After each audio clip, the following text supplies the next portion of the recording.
오늘 본문의 말씀이 여기 있는 것처럼 사무엘하 21장 15절에서 22절.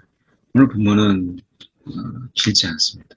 그런데 오늘 본문 속에서 다윗과 함께 했던 그 용사들, 이 용사들이 사울과 많이 비교가 돼요. 사울은 마지막에 그 사울을 지켜줄, 사울과 함께 할 수 있는 용사가 없어서 그 마지막에 정말 비참하게 죽었던 사울의 모습과 블레셋의 이 다윗의 모습과는 완전히 대조적인 그런 모습을 우리가 보게 됩니다. 오늘 같은 이 사울도 정말 블레셋 때문에 많은 어려움을 당했거든요. 그리고 다윗도 지금 오늘 계속 블레셋 이렇게 나오는 이 블레셋은 이스라엘에게 있어서 아마 괴롭힘, 이스라엘을 정말 괴롭혔던 그 많은 민족 중에 가장 힘들게 했던 그 민족 중에 하나가 아닌가 하는 것입니다. 블레셋은 이 지중해 연안을 끼고 평소에는 이 느슨하게 각자 도시 국가로 있다가 전쟁이 나면 이제 도시국가 연합을 통해서 연합군을 형성하고 그것을 이제 통해서 적을 치는. 근데 이 블레셋은 이 지중해 연안을 끼고 있기 때문에 이스라엘보다 훨씬 더 무기나 또는 문물이나 이런 부분들을 굉장히 쉽게 접할 수 있었던.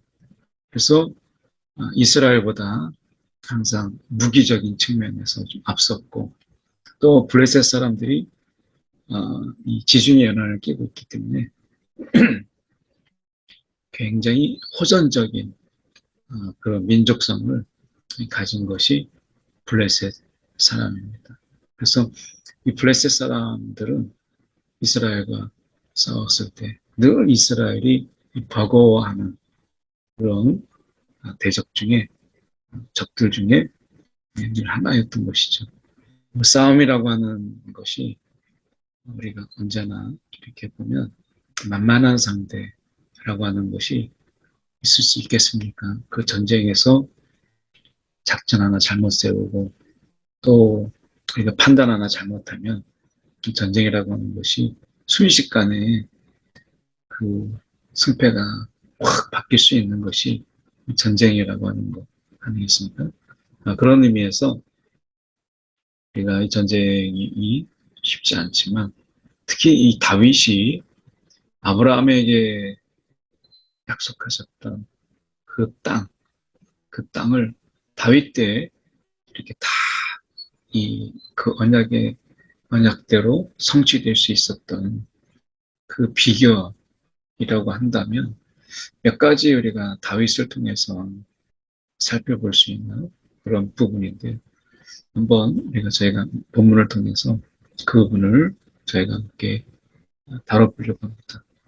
블레셋 사람이 다시 이스라엘을 지금을 여기서 이제 블레셋은 늘 이스라엘에 대해서 늘 호시탐탐 노렸죠. 해안가에 있었던 그 나라가 이제 육지로 뻗어갈 수 있기 위해서 대륙으로 뻗어나가기 위해서는 이스라엘을 먼저 공략을 해야 되는 그런 부분이죠.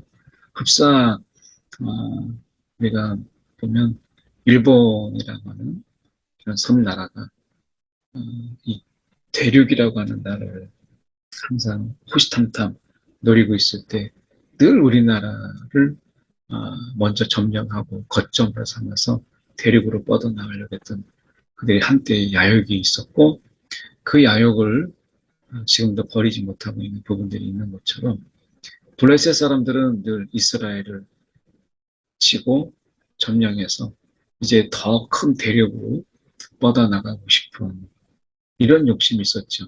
늘 그 앞에 바다가 있었지만 이 대륙을 향한 그런 큰 욕심이 있었던 것이 이 블레셋이라고 하는 그런 민족입니다. 이 블레셋 사람들이 이제 이스라엘을 치죠. 시간만 있고 뭐 기회가 있고 여건만 되면 늘 그들은 이스라엘을 쳤어요. 그 다윗이 전쟁에 함께 이제 나가서 싸웁니다. 그래서 함께 내려가서 그래서 다윗이 직접 함께 내려가서 뒤에서 이렇게 막 지시하고 지휘하고 한 게 아니라 싸우더니 다윗이 이 블레셋과 직접 싸우다가 다윗을 공격하는 사람들이 더 많겠죠. 다윗을 쓰러뜨리고자 하는 그래서 공을 세우고자 하는 사람들이 얼마나 많겠어요. 그래서 어쩌면 다윗은 더 쉽게 지치고 피곤했던 것이죠. 왜냐하면 이 다윗을 집중적으로 싸우다 보면 저 사람이 무드머니다라고 했을 때 그 다윗을 공격하려고 하는 집중적으로 공격하려고 하는 사람들이 얼마나 많겠어요. 그래서 블레셋 사람과 싸우더니 다윗이 피곤하게 됐어요. 거인족의 아들 중에 무게가 300세겔 되는 노창. 300세겔이라고 하는 것은 약 3.4kg 정도 됩니다. 그러니까 이 300세겔이라고 하는 이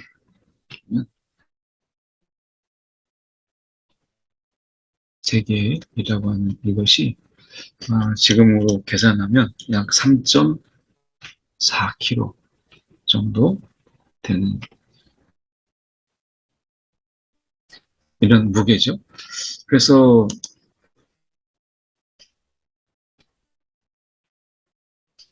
300세겔이라고 하는 이것이 3.4kg 정도 되는데요.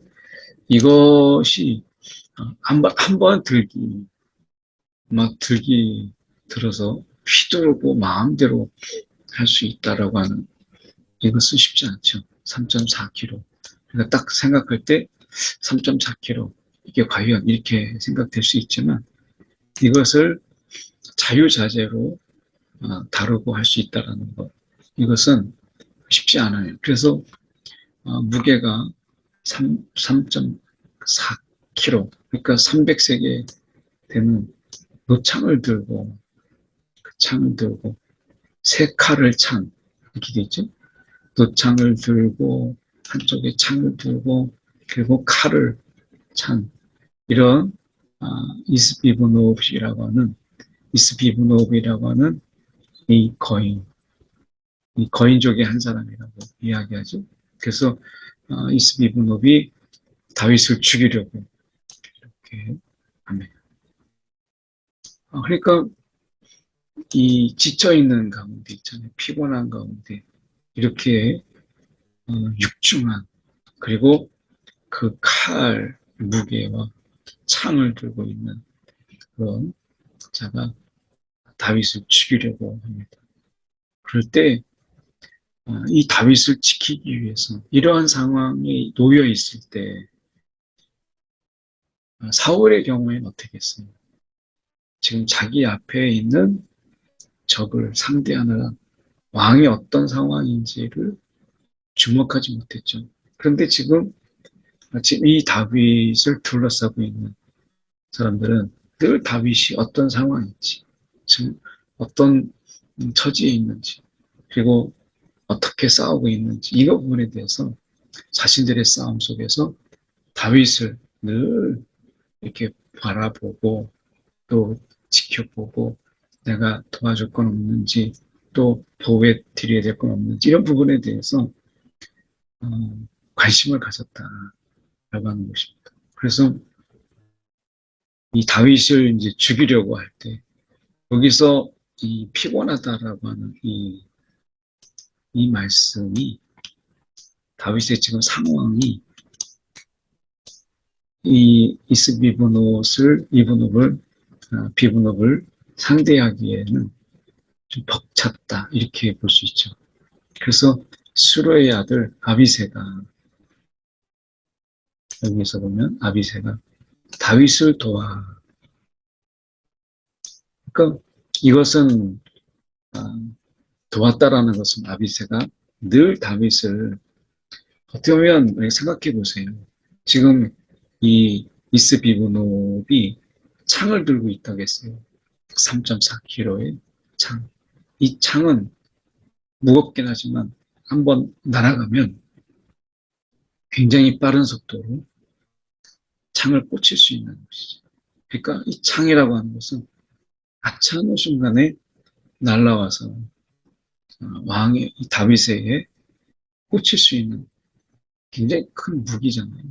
그러니까 이 다윗을 죽이려고 할 때 순간적인 부분이거든요.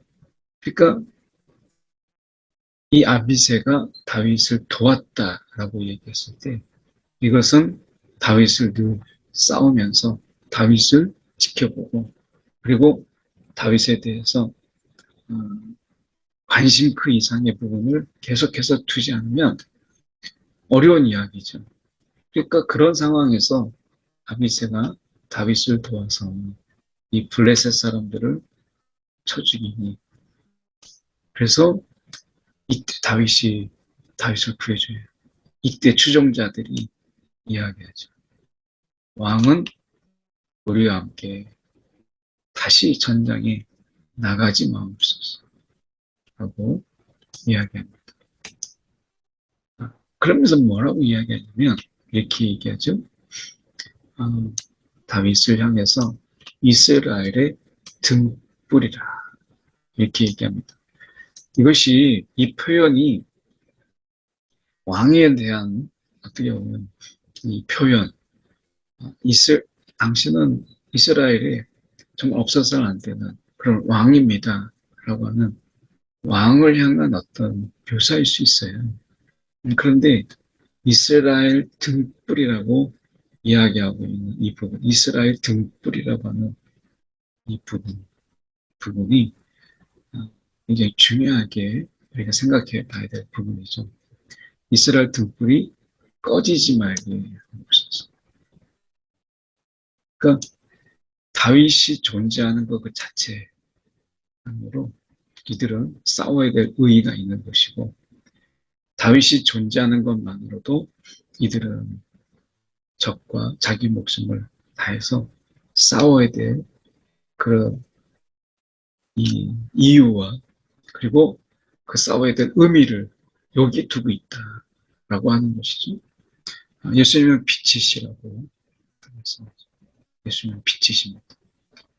그래서 이 등불과 비교되지 않는 우리 인생의 예수님은 빛이고 예수님은 우리에게 그 빛을 비추시는 분이세요. 그러니까 너희가 빛이니 라고 말씀하시죠. 우리는 우리 안에 이 빛이 예수님처럼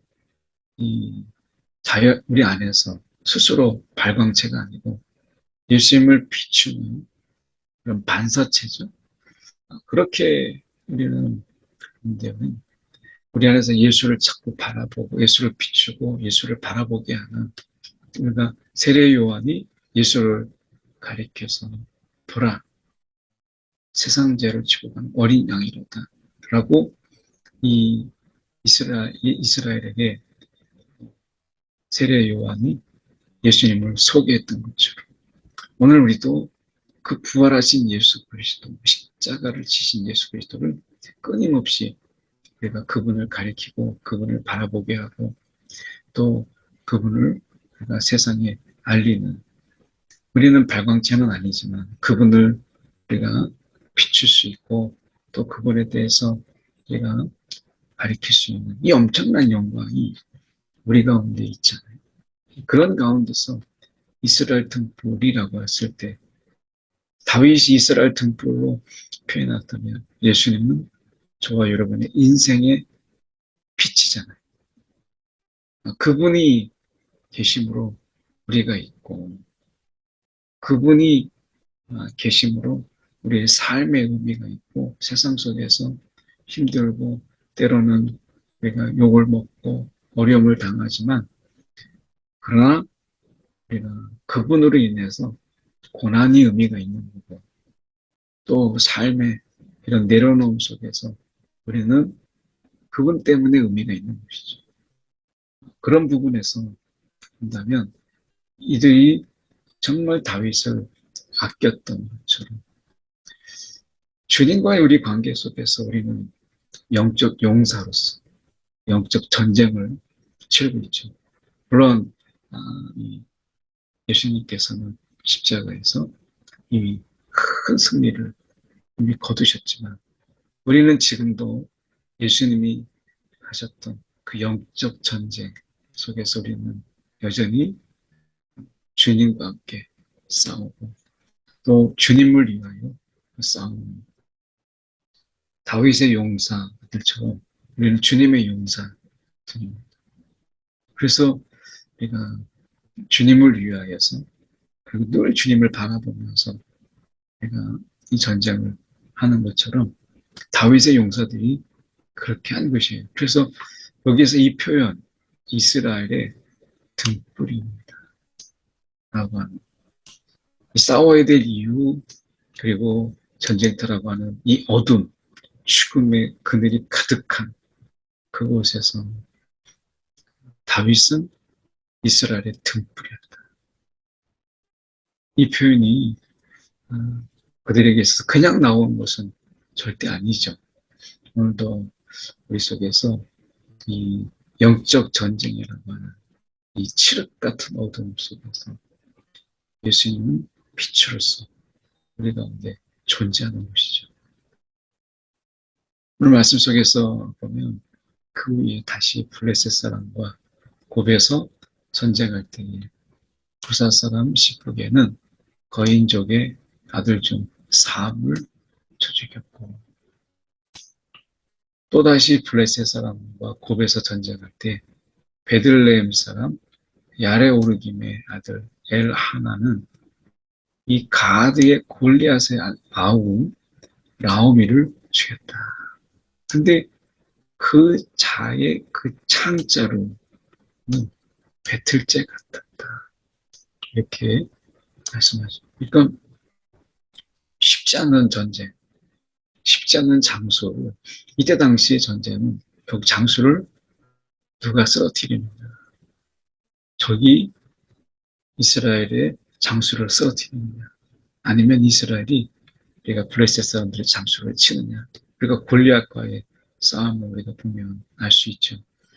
근데 여기서 생각해 볼 수 있는 것이 이렇게 그들이 다윗의 주변에 있는 우리가 이런 장수들 이런 장수들을 생각해 볼 때 아비새라든지 또는 아비새 또는 십부게 또 이런 이 엘하나 같은 이런 장수들이 하나같이 그렇게 블레셋 장수들을 쓰러뜨리고 했던 이것을 본다면 결국 이들이 잘 싸웠다는 부분도 있지만 우리가 여기서 보이지 않는 하나님의 손길을 우리는 보게 됩니다. 이 전쟁이라는 속에서 전쟁은 하나님께 속한 것이다. 결국 우리가 이 전쟁이라고 하는 영적 전쟁도 마찬가지죠. 이 전쟁 속에서 결국 하나님의 보이지 않는 그 간섭, 손길이 있다라고 하는 것이죠. 우리는 이 전쟁을 통해서 우리와 함께 하시는 다윗이 직접 나가서 함께 했던 것처럼 하나님이 우리와 함께 하시는 이 영적 전쟁을 보게 됩니다.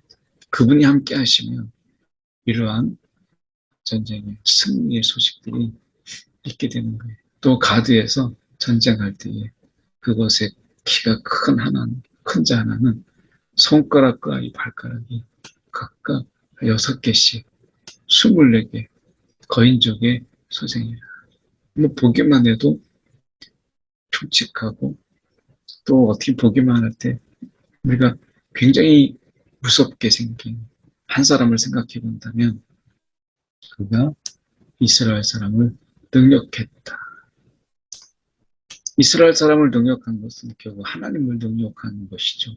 그래서 하나님을 능력하고 그리고 하나님에 대해서 그들이 함부로 말을 하고 이렇게 했을 때 결국에는 하나님께서 이 전쟁 가운데 함께 하심을 통해서 그들을 쓰러뜨리게 되는 이것을 보게 됩니다. 다윗의 형 삼마의 아들 요나단, 조카죠. 이건 이제 다윗과 요나단의 요나단이 아니고 다른 동명의 이 다윗의 조카인 요나단이 그를 죽이니라. 이것은 넓게 좀 넓혀서 본문을 시야를 좀 넓혀서 보면 하나님은 다윗을 통해서 하나님의 언약 아브라함에게 주셨던 약속의 땅을 다 차지하게 하셨어요. 그러니까 이 배경 속에서는 하나님의 그 언약의 그 성취, 아브라함에게 약속하셨던 그 약속의 땅을 다 이루게 하는 이런 부분 속에서 하나님은 다윗을 통해서 그런 일들을 하게 하신 거잖아요. 다윗을 통해서 그것을 아브라함에 약속하셨던 것을 이루시는 것이기 때문에 이 본문의 배경 속에서는 우리는 두 가지를 볼 수 있어요. 하나는 이 전쟁 속에서 전쟁은 하나님께 속한 것이다. 전쟁은 하나님께 속한 것이고, 두 번째는 우리가 생각할 때 이 언약의 이 성취라고 하는 더 큰 그런 그림을 보게 됩니다. 그래서 말씀 속에서 생각해 볼 수 있는 이 전쟁은 하나님께 속했다라고 하는 이 부분, 전쟁은 하나님께 속한 것이다. 다시 말씀드리면 하나님이 그곳에 계시느냐 아니 계시느냐에 따라서 굉장한 차이가, 결정적인 차이죠. 하나님이 함께 하시느냐 함께 하시지 않느냐에 따라서 전쟁의 이 승패가 달라져요. 다윗이 왜 지금 전쟁에 나갔겠어요? 함께 내려갔어요. 이 답에 나와 있죠. 이들이 이야기하면 다시 전장에 나아가지 마옵소서라고 하는데 다윗이 그 전장에 있을 때 그들의 이스라엘의 등불이 되는 것처럼 더 용기를 내고 힘을 내고 또 싸우는데 그들에게 최선을 다하는 힘이 이 다윗이 함께 할 때 그들은 더 힘이 났다라는 말의 역설적인 이야기가 되죠. 등불이다. 그래서 그들이 함께 내려가서 다윗이 함께 했던 것처럼 나갔을 때하고 나가지 않았을 때 장수들이 가지는 이런 마음가짐이 다르다는 거죠. 그래서 전쟁은 하나님께 속한 것이다라고 했을 때 예수님께서는 그냥 주의만 하고 그리고 그렇게 계시지 않았어요. 십자가라고 하는 영적 전쟁 속에서 예수님은 친히 함께 내려가서 싸웠던 거죠. 예수님께서는 우리 가운데 오셔서 직접 이 영적 전쟁을 지휘하시고 싸우시고 승리하신 것이죠. 우리는 그 남은 싸움을 우리는 하고 있는 것입니다. 그래서 전쟁은 하나님께 속한 것이다. 그래서 영적 전쟁 속에서 주님을 바라보는 것, 주님을 의지하는 것, 이것은 전쟁의 승패, 우리 싸움의 승패의 결정적인 이유다라고 하는 것이죠. 그 다음에 언약의 성취, 이러한 승리를 하나님께서 주셨던 이 이유, 이 승리 뒤에 감추어진 하나님의 손길, 이것은 언약의 성취라고 하는 하나님의 큰 구도가 이 속에 있다라고 하는 것을 우리는 보게 됩니다. 하나님이 보이지 않는 가운데서도 하나님의 약속, 하나님의 간섭, 보호하심은 계속된다라고 하는 것을 오늘 다윗의 용사들을 통해서 보게 됩니다. 오늘도 우리는 예수님의 용사들로서 우리와 함께 하시고 우리에게 힘을 주시고 능력을 주시는 주님 안에서 우리의 싸움을 중단하지 않고 우리가 용사로서 용감하게 우리의 주어진 삶 속에서 대적들을 쓰러뜨리는 오늘 승리하는 저와 여러분 되기를 소망합니다. 한 1분 정도 오늘도 주님과 함께 우리의 싸움을 중단하지 않게 하옵소서. 힘을 주옵소서. 우리 함께 이 시간 1분 정도 기도하겠습니다. 사랑이 많으신 하나님 아버지 감사합니다. 오늘도 우리의 이 싸움 속에서 우리의 등불이 되어주시고 우리의 빛이 되어주셔서 죽음의 그림자가 죽음의 어둠의 그림자가 넘쳐나는 이러한 전쟁에서 우리가 빛이신 주님을 바라보며 힘을 얻고 용기를 얻고 오늘도 그 싸움 속에서 우리가 승리케 하신 것 감사합니다. 주님, 오늘도 주님을 따르는 용사로서 오늘 주어진 영적 전쟁에 우리가 힘을 다하게 하시고 주님과 함께 싸움 속에서 오늘도 승리하는 귀한 하루 되게 하여 주옵소서. 사랑에 많으신 하나님 아버지 감사합니다. 오늘도 우리를 부르셔서 하나님 우리를 단련하시고 또 주님 훈련하셔서 주님의 귀한 용사로 세우신 것 감사합니다. 오늘도 주님과 함께 또 주님을 위하여 내가 힘써 나가 싸우게 하시고 오늘도 주님이 주시는 은혜와 권능으로 능히 승리케 하여 주시옵소서. 오늘도 주님과 함께 이 영적 싸움에 부름받은 자의 이 기쁨과 영광을 오늘도 잊지 않고 살아가게 하여 주옵소서. 살아계신 예수의 이름 받들어 기도드립니다. 아멘.